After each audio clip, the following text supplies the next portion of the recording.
There are a lot of things to keep in mind when starting a new game, especially an MMO type like Diablo Immortal. But don't worry, because here at Game8, we like to make it easy for all players to start their new journey through the hordes of the damned. So maybe you could stay a while and listen, as we share a few of the things you should keep in mind or do when starting Diablo Immortal.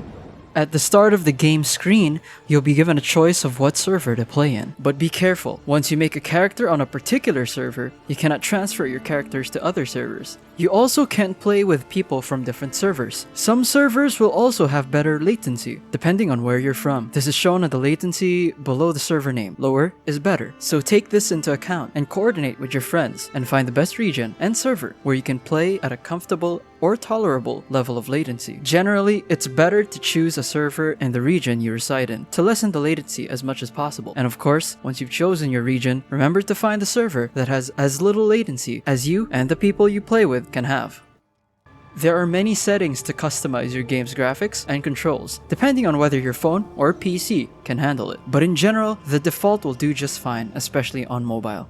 In mobile, you're limited with the graphical tweaking that you can do, especially if you're using an older phone. Controls are also limited on a touchscreen. If you're using a controller for your phone, it may be good to customize it to fit your specific controller model and preferences. Although we do recommend that you turn on auto pickup, so it'll be easy for you to pick up items on the way. It can also be set to pick up certain levels of rarity automatically, so adjust to your liking.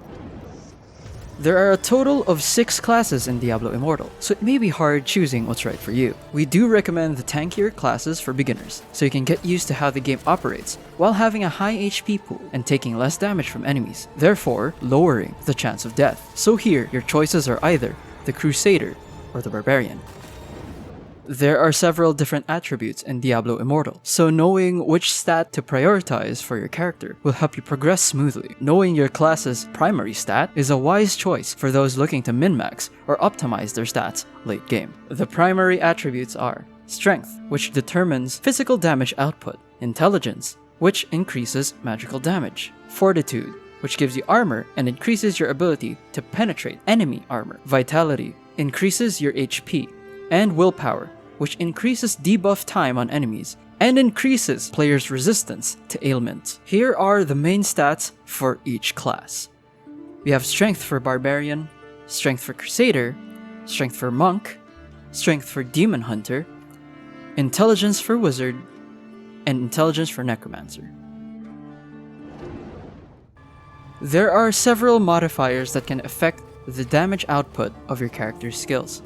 For example, Boyar's Remorse makes a Crusader's spinning shield explode when it strikes an enemy, knocking them away in the process. This would be great for crowd control when a bunch of enemies tries to gang up on you. Legendaries and charms modify your skills, so adjusting your character's skills depending on your current gear is vital to maximizing your character's efficiency. If you're deciding whether it's worth spending money on Diablo Immortal or not, the best place to look first is the Battle Pass. Its empowered track greatly increases the rewards you get compared to the free track, so it's the highest value item you can purchase for real money. Spend less time thinking about things to do and make it a natural schedule. For example, you can try doing all the daily item claims first, such as claim daily shop reward, check Hilt Traders, limited time items, visit Ibn Fad's Sanctum. Then you can move on to dailies, where you hunt certain enemies, such as First Kill of the Day, clear out bounties, and the Bestiary. The less time you spend looking for stuff to do and checking your inventory means faster game progression.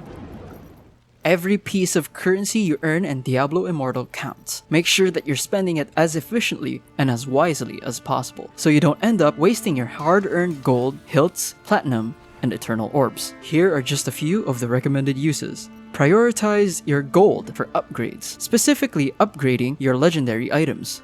Legendary gear also gains bonus attributes when they reach a certain gear rank. And after that, you can use the spare money to gamble for high quality gear in Westmarch. Each icon in the game denotes a location, player, enemy stat boost, or enemy type. Here are a few examples on the screen.